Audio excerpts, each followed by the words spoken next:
Parents promised sister, we're moving in to my $510,000 lake house, then branded me cruel for saying no. Stay with me while I tell you what really happened. And if my story makes you feel something, don't forget to show some love by hitting subscribe, dropping a like, and sharing it with people close to you. My name is Reby Benton. I'm 32 years old, and I've been working as a nurse for more than a decade.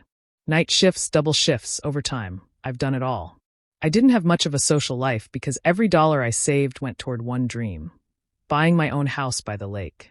It took years of sacrifice, eating noodles for dinner, and wearing the same shoes until they nearly fell apart, but I finally did it. My $510,000 lake house in North Carolina was more than just a home. It was proof that all my hard work meant something. What I didn't know was that my parents, Maurice and Glenda, had made promises behind my back. They told my younger sister, Janelle, a 28-year-old single mother, that she wouldn't need to worry anymore. According to them, I would take her in, give her and her son Tyrese a roof over their heads, and let them live in the house I fought so hard for. I didn't hear it from them directly. No, I found out in the most shocking way possible. One afternoon, while I was unpacking a few boxes and enjoying the quiet peace of my new home, I got a call from an old family friend. She casually congratulated me on being so generous, saying she heard I was saving Janelle by letting her move in. I froze. My chest tightened. What was she talking about? When I pressed for details, she said my parents had been bragging to everyone that their youngest daughter was about to live the good life in her big sister's lake house. Don't worry, baby, they'd told Janelle. We're moving in with Reby soon. She'll take care of you. I couldn't believe it. My parents hadn't even asked me. Not once. They just assumed my years of sacrifice and struggle were a gift for them to hand over to my sister. That night I sat alone on the porch, looking out at the still water, trying to calm the storm building inside me. This was supposed to be my moment, the beginning of a peaceful chapter after years of exhaustion. Instead, I was already being cast as selfish for wanting the one thing I earned. I tried to make sense of it. Why they would betray me like this. Wasn't it enough that I'd always been the dependable one, the one who never asked for anything? But no, to them, my hard work wasn't mine to enjoy. It was theirs to hand away. I didn't know it yet, but this was only the beginning. The real storm was still coming, and I was about to find out just how far my family would go to take what was mine. I was barely getting used to the quiet mornings in my new lake house when the sound of tires crunching on the driveway startled me. I looked out the window and froze. My parents, Maurice and Glenda, were pulling up in their old SUV. The trunk was open, and I could see boxes stacked inside. They stepped out like everything was normal, like this was just another family visit. But as soon as I spotted the suitcases, my stomach sank. Surprise! My mom called cheerfully, waving like it was the most natural thing in the world. My dad started unloading boxes without asking, without even knocking on the door. I rushed outside. What are you doing? I asked, my voice sharp. We're moving you in, my father said matter-of-factly. Family sticks together, Reby. Your sister needs this more than you do. Before I could even respond, Janelle climbed out of the back seat, carrying her son Tyrese on her hip. She looked around with wide eyes, already grinning like she owned the place. Tyrese was bouncing with excitement, pointing at the water. Mommy, is that our backyard? My heart ached for the boy, but this wasn't right.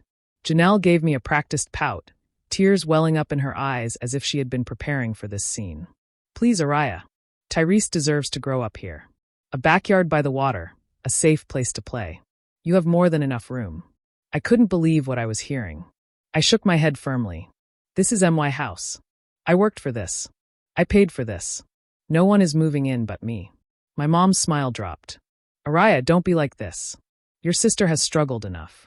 You've always had a good job, always had stability. She needs this more than you. Janelle sniffled loudly, rocking her son against her shoulder as if she was in a movie. I can't believe you're turning your back on us. Tyrese has been through so much already. I could feel the anger rising in me, but also a deep sadness. Why did they think my sacrifices didn't count? Why was my hard work always seen as something to hand over? No, I repeated, my voice shaking but firm. I'm not doing this. This is mine. I will not let you take it away from me. My dad slammed the car door shut and glared at me. Selfish. That's what you've become. You forgot where you came from. You forgot your roots. My mom crossed her arms, her face hard. We raised you better than this. Family takes care of each other. If you can't see that, maybe you're not really family anymore." The words cut deeper than they knew, but I didn't move. I stood tall, blocking the doorway of my own home while they stood there with their boxes, their disappointment heavy in the air. For the first time, I realized I wasn't just fighting for my house. I was fighting for the right to live the life I had earned. The next few days after that awful confrontation were nothing but whispers and judgment. Somehow, news had traveled faster than I could have imagined. My phone wouldn't stop buzzing with calls from aunts, uncles, and cousins I hadn't spoken to in years. Each conversation felt the same, like a rehearsed script passed around behind my back. "Araya, how could you?" one aunt scolded. "That little boy deserves better. You have so much space, why wouldn't you share?"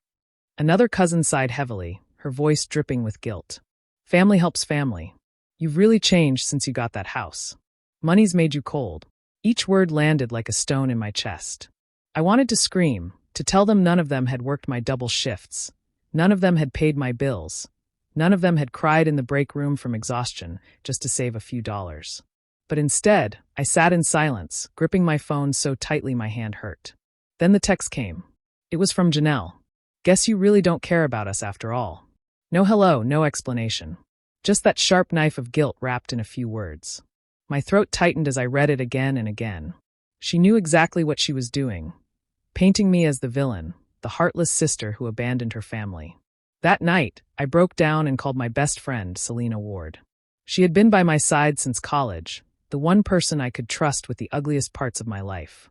When she answered, she immediately heard the crack in my voice. "They've all turned against me," I whispered, wiping tears from my face. "Everyone's calling me selfish. Even Janelle texted me like I've betrayed her. I don't know what to do, Selena. Maybe I am being too harsh. Maybe I should just let them." "Stop right there," Selena cut in firmly. Her tone was sharp but full of love. "Araya, listen to me. They don't love you for you. They love what you can give. The moment you stop giving, suddenly you're the villain. That's not love, that's using you." Her words sank deep. For a moment, I sat in silence, letting them echo inside my head. Was that really it? Was my family's love nothing more than what they could take from me? Selena continued, her voice softer now. "You've spent your whole life taking care of people who never cared about your dreams. You finally did something for yourself, and instead of being proud, they want to strip it away. Don't you see? They only see you as a resource, not as their daughter or sister." I swallowed hard, staring out at the dark water outside my window. She was right. Deep down, I had felt it all along, but hearing it said out loud made it real. My family wasn't proud of me. They were angry they couldn't control me anymore. That night, for the first time, I realized I wasn't just fighting for a house. I was fighting for my worth. The weekend was supposed to be peaceful. I had planned to spend it reading on the porch, maybe cooking something nice for myself. Instead, I heard the loud rumble of a truck pulling into my driveway. When I looked outside, my heart sank. A giant U-Haul sat parked near the front steps, and out came my parents, Maurice and Glenda, followed by Janelle. This time they didn't just bring boxes. They brought furniture, clothes, even toys for Tyrese. It was as if they had already made up their minds that this was their new home. My mom waved, smiling like nothing was wrong. My dad barked orders, telling Janelle where to stack the heavier boxes. I felt my chest tighten with anger and disbelief. They weren't asking anymore. They were acting like they already owned the place. I rushed to the door and locked it, then stood behind the glass window, refusing to open. Janelle banged on the door with her fist. "Araya, open up. We're not doing this today. We're moving in, and that's final." I shouted back, my voice shaking but firm. "No one is moving in here. This is my house, and you're not welcome. Take the truck and go back." My dad stormed up the steps, his face red with anger. "Don't be ridiculous. Family belongs together. You can't slam the door in our faces." But that's exactly what I did. I stood my ground, kept the lock turned, and watched them through the window as they shouted. My mom's cheerful face twisted into something cold. "After everything we did for you," she yelled, "this is how you repay us? By humiliating us in front of the whole family." Janelle started crying loudly, her voice breaking in exaggerated sobs. "I can't believe you're doing this to Tyrese. He was so excited to live here. You're crushing him, Mariah. You're cruel." Every word stabbed at me, but I refused to move. My hands trembled against the doorknob, but I didn't open it. After several minutes of shouting, My father's voice cut through everything like a blade. "You're no longer our daughter." The silence that followed was heavier than any screaming. My breath caught in my throat. Hearing those words from the people who raised me felt like being hit in the chest with a hammer. My mom turned away, shaking her head in disgust. Janelle glared at me with a mix of rage and triumph, like she believed she had won something by making me the villain. I stood frozen until they finally dragged their boxes back into the truck. The U-Haul's engine roared, and I watched them drive off, my reflection trembling in the window pane. My knees felt weak, and I sank to the floor, tears running down my face. But even through the heartbreak, one thought held me steady. I wasn't going to fold. Not now. Not after everything I sacrificed to build this life. They could call me heartless, selfish, or even cut me off completely. I wasn't giving in. This house, this peace, I had earned it. And I was going to protect it. Word traveled fast in my family, but this time it wasn't whispers of guilt, it was arrogance. One evening after work, I ran into a woman from church who pulled me aside with a worried look. "Araya," she said softly, "I don't know if you know this, but your sister's been bragging.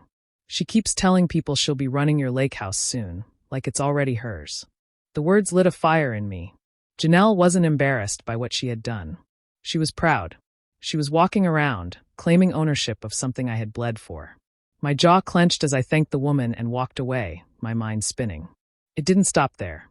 A few days later, I got a text from an unknown number. It was short and sharp. "We should talk about Janelle. Call me."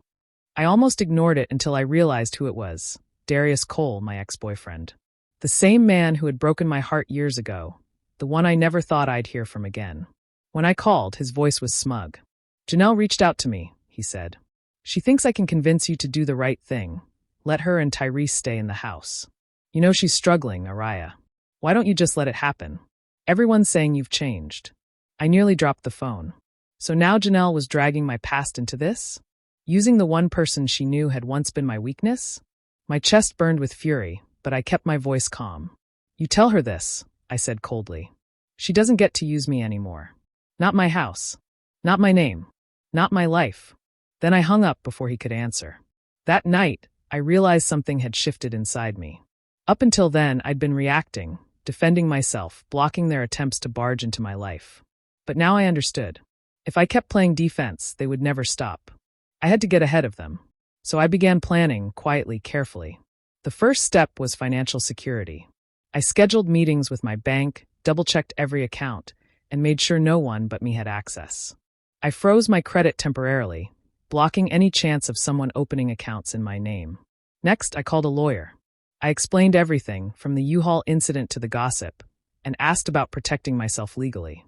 The lawyer nodded, saying it was smart to prepare early.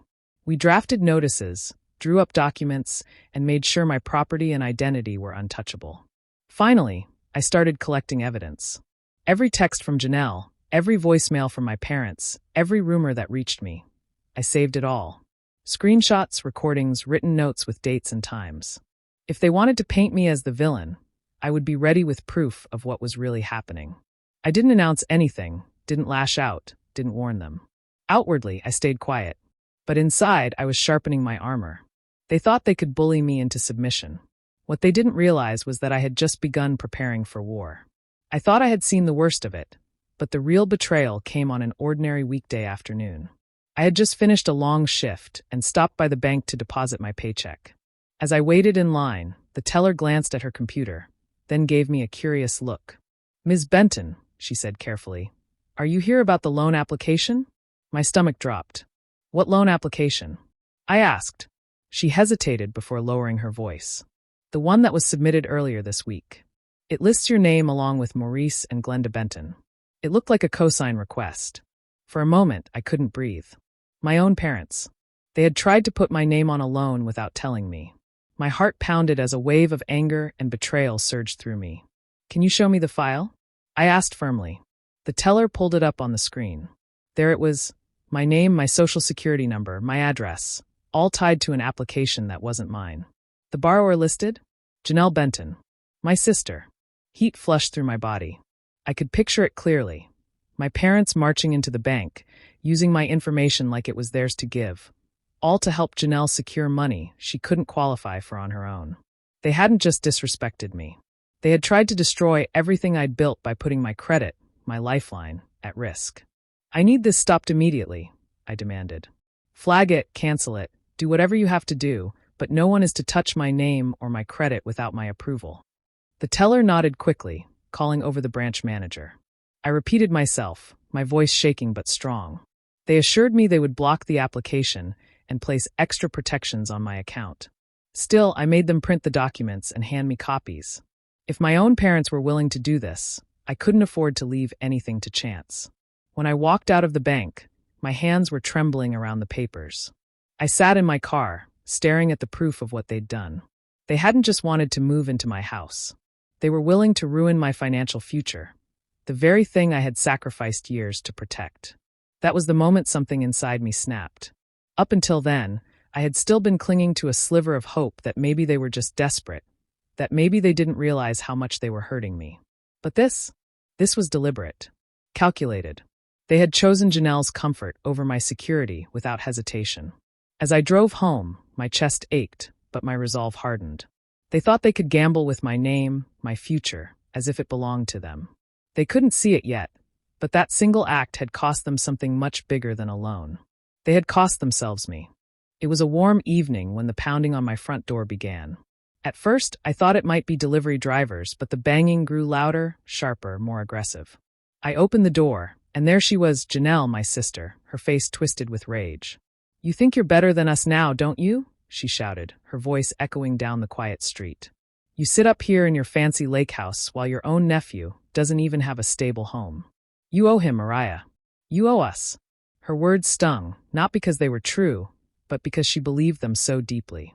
Tyrese was peeking out from the back seat of her car, watching wide-eyed as his mother screamed on my porch. My heart ached for him, but I couldn't let Janelle twist this anymore. "I don't owe you anything," I said, my voice firm but shaking with emotion. Janelle stomped closer, jabbing a finger in my face. "You owe that little boy stability. You've always had everything handed to you. This house is too big for just one person. Stop being selfish and step up." That was it. Something inside me cracked wide open. My throat burned as I snapped back, louder than I had ever spoken to her in my life. "I don't owe you my life because you wasted yours, Janelle. I worked for this. I sacrificed for this. You chose your path. Don't punish me for it." Her mouth dropped open, stunned that I finally said the words she'd been daring me to say for years. My neighbors peeked from their porches and windows, watching the scene unfold. I could feel their eyes on us, the humiliation of having my private pain turned into a public spectacle. Janelle, however, didn't back down. She sneered, her voice dripping with venom. "You think this is over? You think you can slam the door on family and just live in peace? You'll regret this, Soraya. I swear you will." Her screams grew louder, more desperate, as if she was trying to convince the entire neighborhood that I was the villain. Tyrese started crying from the car, begging his mom to stop, but she ignored him. My hands trembled as I stood in the doorway, refusing to step aside. I had tears in my eyes, but I didn't let them fall. I wouldn't give her the satisfaction. "Leave," I said through clenched teeth. "And don't come back here again." Finally, with one last glare, she stormed down the steps, slamming her car door so hard it rattled. The tires screeched against the pavement as she sped off, her voice still echoing in the night air. "You'll regret this." I stood frozen, chest heaving, the quiet of the lake settling back around me. The neighbors slowly retreated into their homes, but I stayed at the door for a long time, shaking. That night, I realized something painful. This wasn't just a fight between sisters anymore. This was war.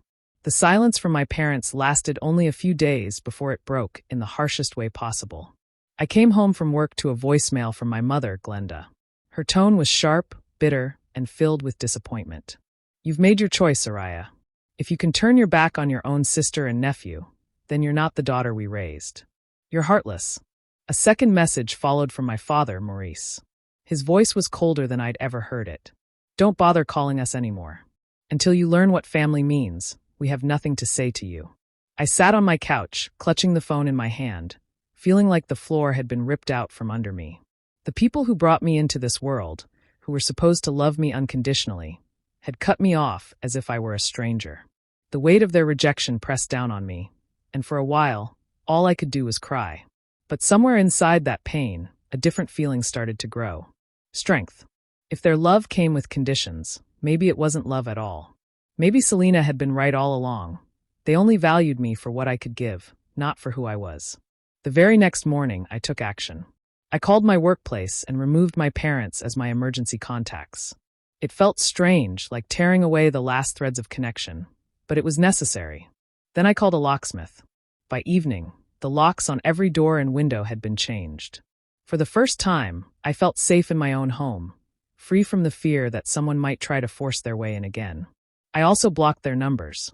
No more voicemails dripping with guilt. No more endless texts accusing me of being selfish. The silence, though painful, was better than the constant attacks. While I was pulling away, Janelle's world was starting to crumble. Word reached me through mutual acquaintances. She had lost her job after missing too many shifts. Her landlord was threatening eviction because she hadn't paid rent in months. And the same family she had manipulated into shaming me was beginning to see the truth. Her stories didn't line up. Her sobs of victimhood were starting to sound hollow. I didn't celebrate her downfall, but I couldn't deny a grim sense of justice. For so long, she had built her life on other people's backs, expecting them to clean up her messes. Now the mess was too big, and people were walking away. I sat on my porch one night, staring out at the calm lake, feeling both broken and unshakably strong. My parents might have turned their backs on me. My sister might have sworn I was the villain. But I had something none of them could take away: peace, freedom, and the knowledge that I wasn't controlled by their lies anymore. The fallout was painful, yes, but it was also the beginning of my freedom. I had cried enough tears. I had begged enough for understanding. Now it was time to make sure no one could ever touch what was mine again. The very next week, I sat in a lawyer's office, staring at the papers spread across his desk. Together, we drafted a legal notice that formally barred my parents and Janelle from using my name, address, or property in any way. If they so much as tried, the law would be on my side. Filing that notice felt like breathing for the first time after being underwater. I wasn't just protecting my house. I was protecting my future. My parents and sister had already shown they were willing to gamble with my credit and reputation. Now, if they tried again, they'd have consequences waiting. It didn't take long for that protection to matter. A few weeks later, I got a call from the housing office in town. "Ms. Benton," the woman said carefully, "we just want to confirm some details. Your sister, Janelle, listed your Lakehouse address on her application for housing assistance. Is this correct?" My pulse quickened. I kept my voice calm. "No, it's not correct. She does not live with me, and she has no right to use my address." The woman on the phone sighed. "Thank you. That's all we needed to hear." Later, I found out what happened. Janelle had walked into the office acting confident, handing over paperwork that claimed she lived at my lake house. But the authorities checked her story, saw the legal notice tied to my property, and immediately flagged her for fraud. Right there in the office, she was confronted, her lies dragged into the open. She was warned about penalties and told her application was void. The humiliation must have burned, because soon after, my parents showed up at my door. Morris's shoulders slumped, and Glenda's face was streaked with tears. For the first time in months, they weren't angry. They were desperate. "Araya," my mom pleaded, "please. Janelle's in trouble. She needs you. The whole family is falling apart. Just help us fix this." My father added, his voice quieter than I'd ever heard it, "You've made your point. But she's still your sister." I looked at them, the very people who had cut me off, called me heartless, and tried to destroy everything I worked for. And now, because their favorite daughter's schemes had backfired, they wanted me to swoop in and save her. I didn't yell. I didn't cry. I simply stepped back, gripped the edge of my door, and with steady hands, slammed it shut in their faces. The sound echoed through the house like thunder, but inside me, it felt like peace. For the first time, I wasn't their scapegoat, their safety net, or their puppet. I was just Araya, independent, free, and untouchable. Their pleas faded behind the door, but my strength remained. Revenge wasn't loud. It was final, and I had won.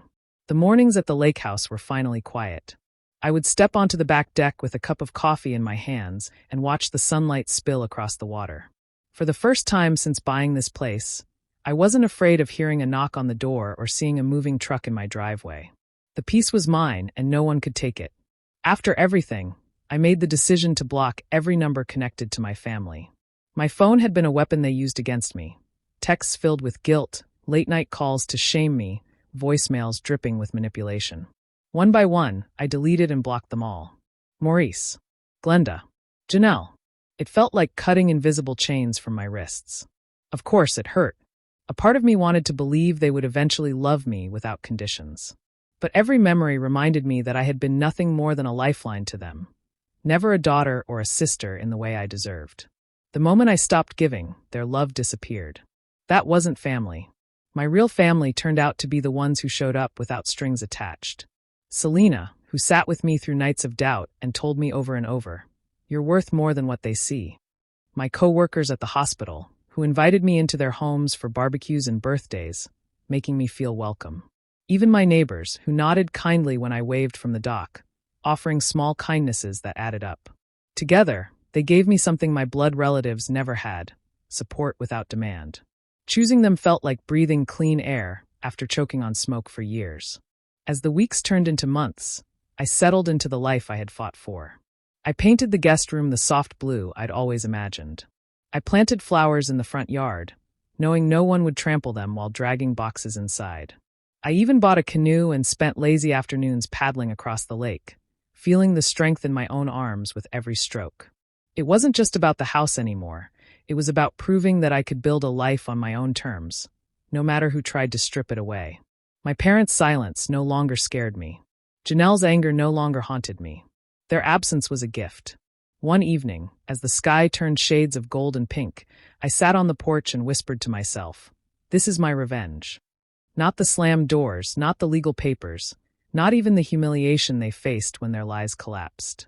The real revenge was simple: living freely, happily, and untouched in the home they all tried to steal from me. The lake rippled gently, and for the first time, I felt whole. Their chapter in my life was closed. Mine was just beginning. Do you think Araya made the right choice by cutting off her parents and sister for good? Or should she have given them another chance? Share your thoughts down in the comments. I'd really like to hear your take. And if stories like this speak to you, make sure to hit subscribe and tap the notification bell so you don't miss the next one.